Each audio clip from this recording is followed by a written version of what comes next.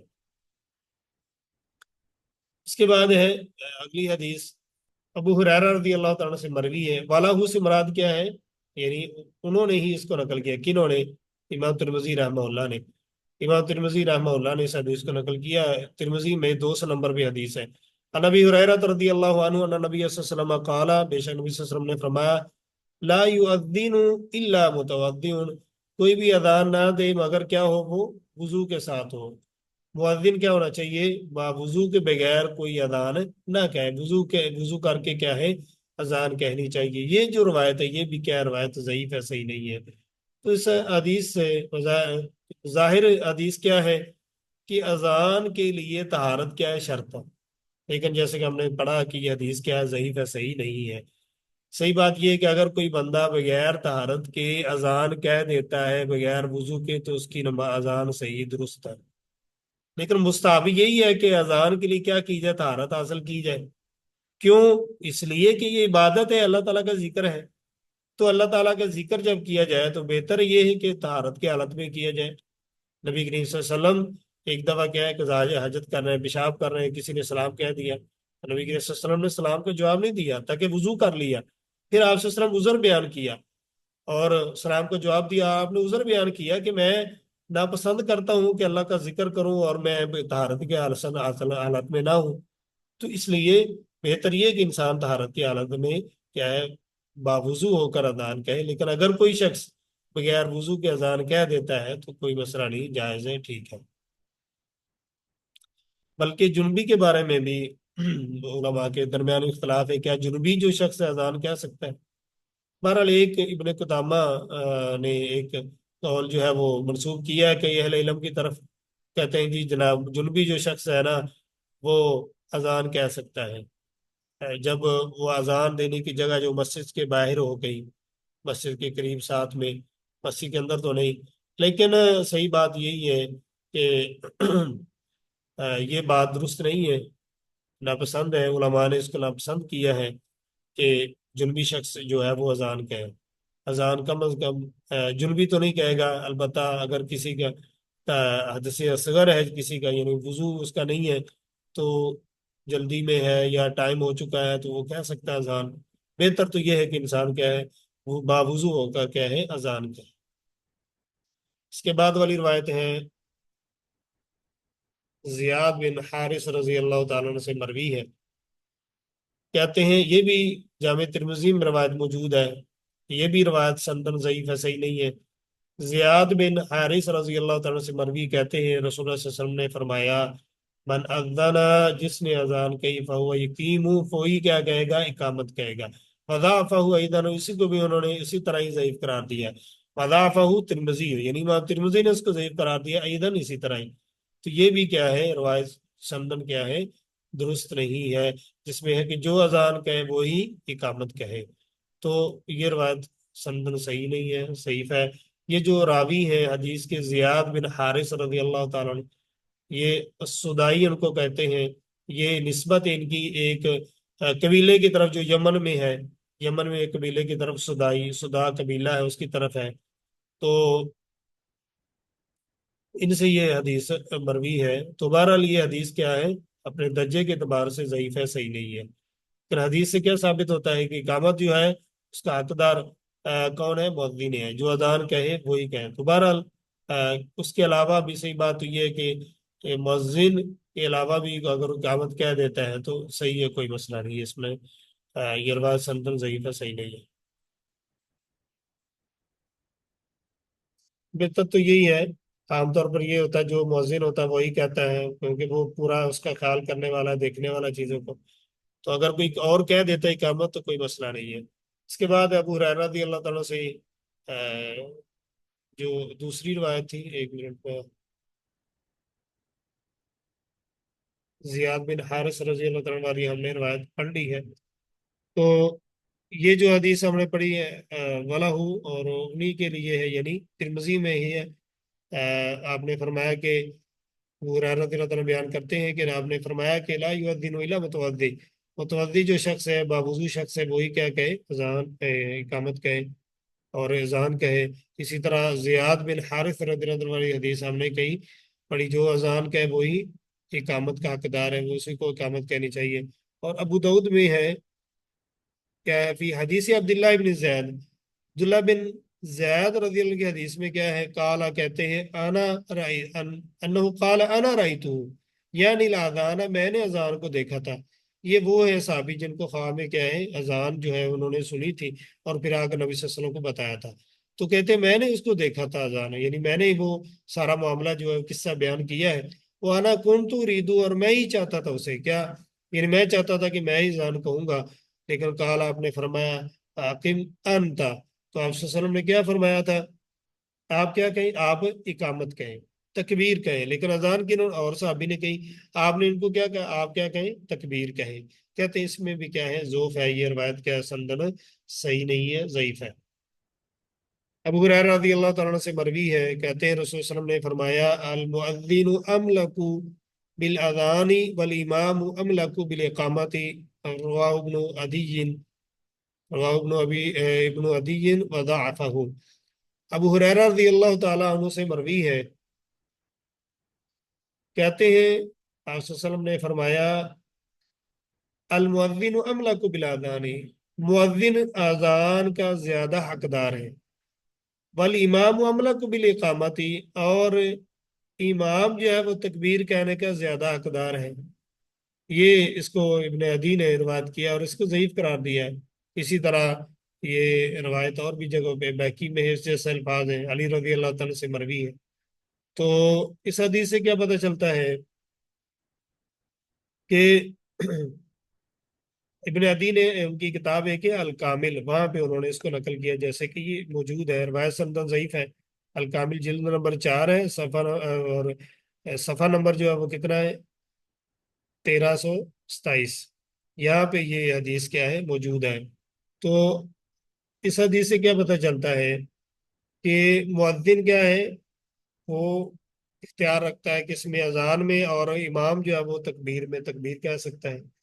تو امام معاملہ کو بالاقامت، یعنی اس کا معاملہ جو اس کے سپرد ہے، وہ کیونکہ نماز جو ہے وہ کھڑی کس کی وجہ سے ہوگی، امام کی وجہ سے. تو اس کا معاملہ اقامت کا امام کے سپرد ہے، اس کا وہ اختیار رکھتا ہے. تو بہرحال اس حدیث، یہ حدیث سندن کیا ہے، ضعیف ہے، صحیح نہیں ہے. جیسے کہ ہم پیچھے پڑھ چکے ہیں کہ اذان جو ہے مؤذن کہے گا، اور اقامت جو ہے وہ مؤذن بھی کہہ سکتا ہے، مؤذن کے علاوہ بھی کوئی اور بھی اقامت کہہ سکتا ہے. اگلی حدیث جو ہے ابو انس رضی اللہ تعالیٰ سے مروی، کہتے ہیں رسول صلی اللہ علیہ وسلم نے فرمایا لا يرد الدعاء بین الاذان والاقامت، رواہ النسائی وصححہ ابن خزیمہ.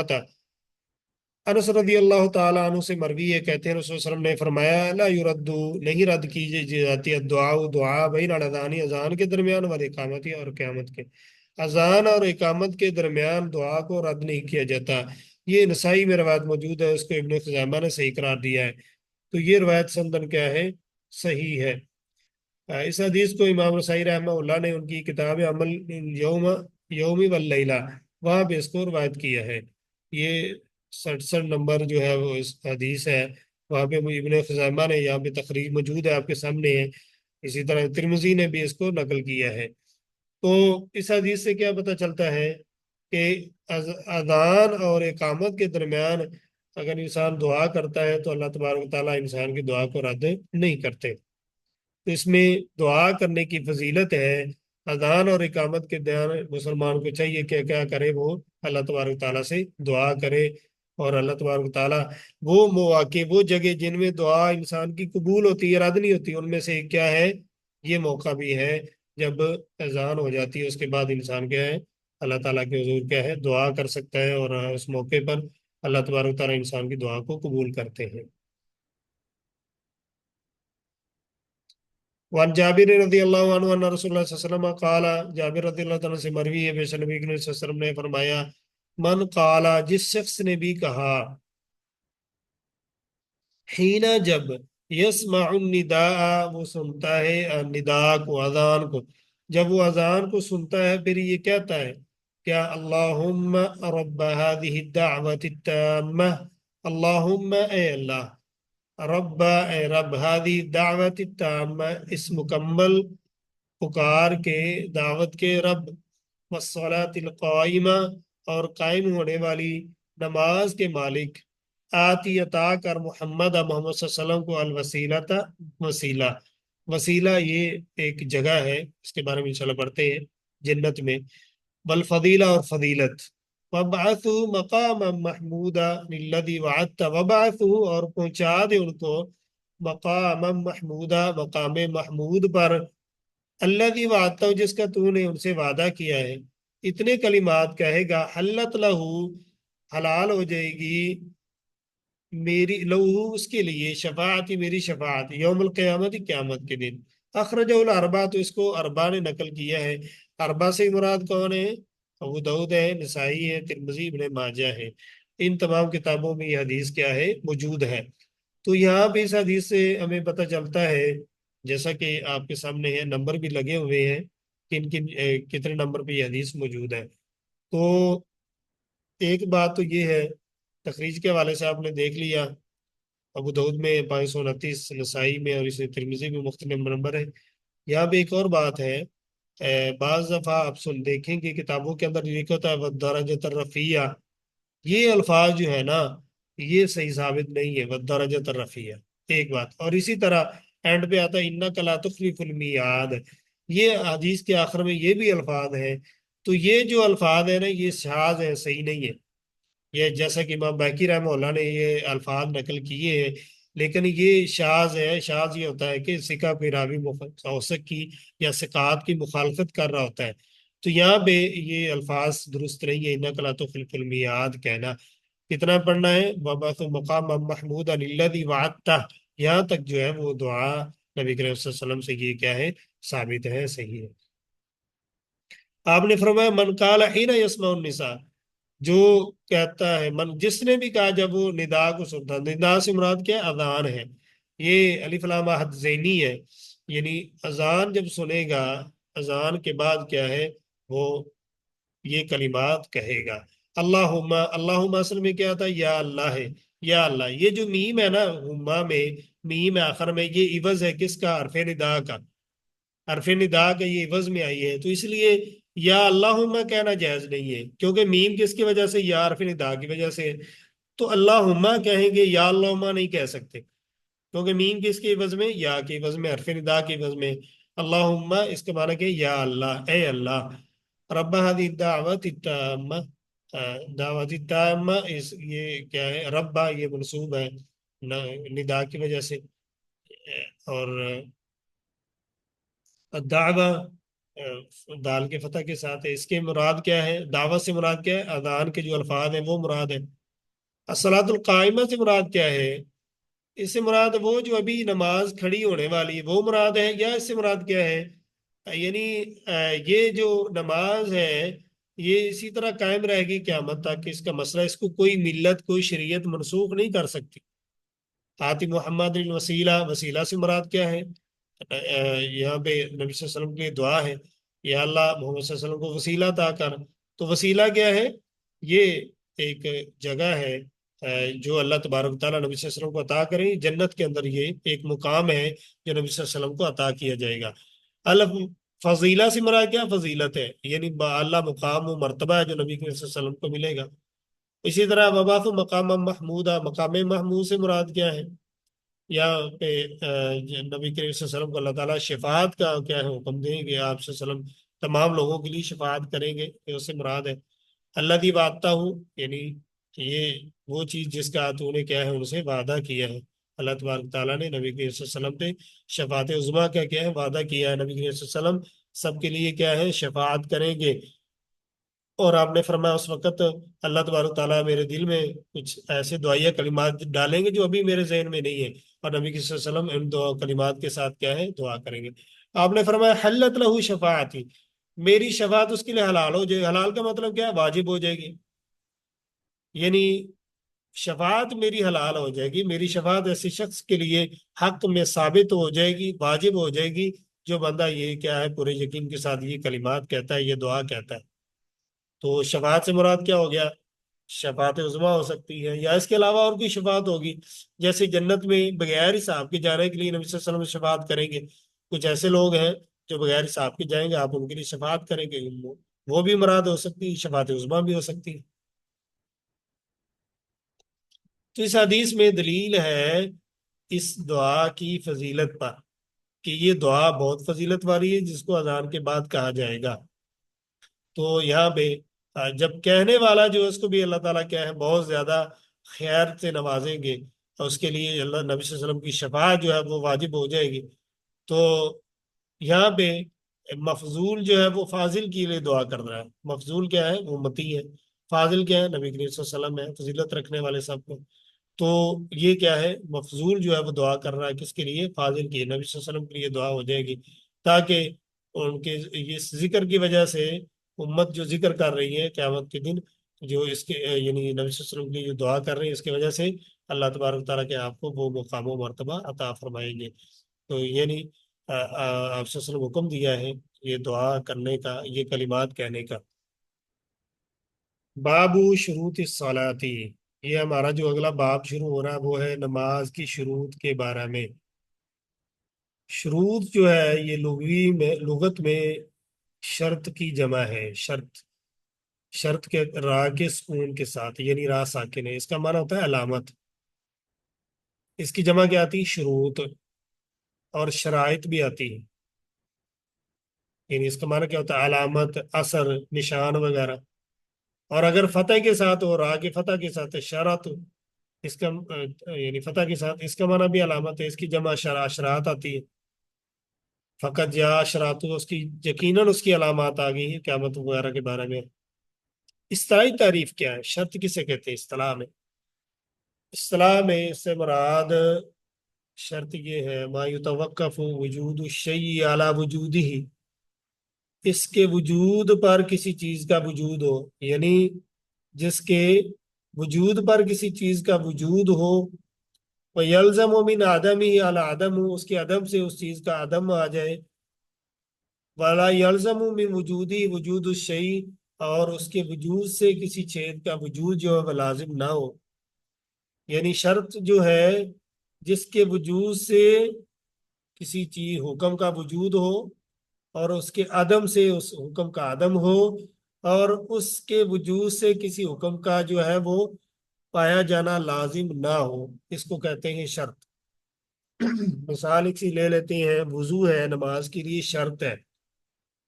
وضو نماز کے لیے شرط ہے. اب وضو ہوگا تو نماز ہوگی, وضو نہیں ہے تو نماز نہیں ہے. ہاں, اگلی جو آخری بات ہے نا, وَلَا يَلْزَمُ مِنْ وُجُودِهِ وُجُودُ الشَّيْءِ, اگر کسی نے وضو کر لیا تو ضروری نہیں ہے اس پر کہ وہ نماز پڑھے. ٹھیک ہے, تو وجود شروع شرط جو ہوتی ہے وہ خارجی چیز ہوتی ہے کسی چیز میں, کسی حکم میں. تو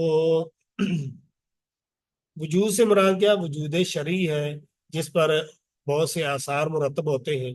تو طہارت جو ہے وہ نماز کی صحت کے لیے کیا ہے؟ شرط ہے.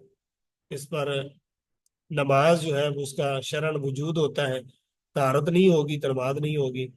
انسان بری و ذمہ نہیں ہو سکتا جب تک وضو نہ کرے, اور اگر بے وضو ہے اس کی نماز درست نہیں ہوگی. لیکن اگر کسی نے وضو کر لیا ہے تو ضروری نہیں ہے کہ وہ نماز ہی پڑھے گا. ضرور نماز کا وقت پڑھ سکتا ہے, نہ بھی پڑھے, کوئی مسئلہ نہیں ہے. یعنی اس کے وجود سے وجود لازم نہیں آتا. تو بہرحال ایک ہوتا ہے رکن, ایک ہوتی شرط ہے. رکن جو ہوتا ہے وہ کسی بھی چیز کا داخلی چیز ہوتی ہے, اور شرط خارجی چیز ہوتی ہے. مثلا نماز کے اندر رکوع کرنا, سجدہ کرنا, یہ رکن ہوتا ہے, یہ داخلی چیز ہے. اگر یہ نہ پایا جائے تو اس کا عدم ہو جاتا ہے, یعنی وہ چیز نہیں ہو سکتی. اگر کسی نے رکعت میں رکوع نہیں کیا تو وہ رکعت نہیں ہے, سجدہ نہیں کیا سجدہ نہیں ہے. اسی طرح یہ جو ہوتی ہے نا شرط، یہ خارجی چیز ہے. مثلا خارج میں اس کا وجود ہوتا ہے. نماز کے لیے خارج میں کیا وضو کرنا ہے، وضو ہوگا تو نماز ہوگی، وضو نہیں ہے تو وہ نماز نہیں ہوگی. ٹھیک ہے نا. تو یہ خارجی چیز ہے. رکن داخلی چیز ہوتی ہے، اور شرط جو ہوتی ہے وہ کیا ہوتی ہے، خارجی چیز ہوتی ہے. تو مصنف رحمہ اللہ نے کیا کیا ہے، سب سے پہلے کیا لائے ہیں، نماز کے حوالے سے چیزیں انہوں نے ذکر کی. وہ پہلی کیا تھی نماز کے متعلقہ، وہ تھی طہارت، اس کا بیان ہوا. اسی طرح سطر العورہ کا بیان ہوا. استقبال قبلہ آیا. پھر نجاسات جن سے بچنا ضروری ہے ان کا ذکر کیا ہے. پھر کیا کیا انہوں نے، اس کے بعد انہوں نے مصنف نے جو ایک مستقل باب ذکر کیا ہے، جس میں وقت کا ذکر ہے، کیونکہ وقت بھی ضروری ہے، وقت کے بغیر تو نماز نہیں ہو سکتی. تو وقت کے بارے میں بات ہوئی ہے. تو اس کے بعد اب شرط کا ذکر آ رہا ہے. شرط کا ذکر ہے، یعنی شرط جو ہے وہ نماز کے لیے کیا چیزیں شرط ہیں ان کا ذکر آئے گا. اس کو اذان کے بعد لائیں. کیوں؟ کیونکہ اذان جو ہے وہ کب دی جاتی ہے، وقت داخل ہونے پر نماز کے. اس کے بعد کیا ہے، پھر اس کے بعد نماز پڑھنے کی جو شروط ہے ان کا ذکر ہوا ہے، جو کہ ابھی بعد ہم پڑھ رہے ہیں. تو انشاءاللہ آئندہ سبق میں یہاں سے شروع کریں گے. شروط الصلاح، نماز کے لیے شرطیں کیا ہیں، اس کا انشاءاللہ بیان ہوگا. وآخر دعوانا الحمدللہ رب العالمین.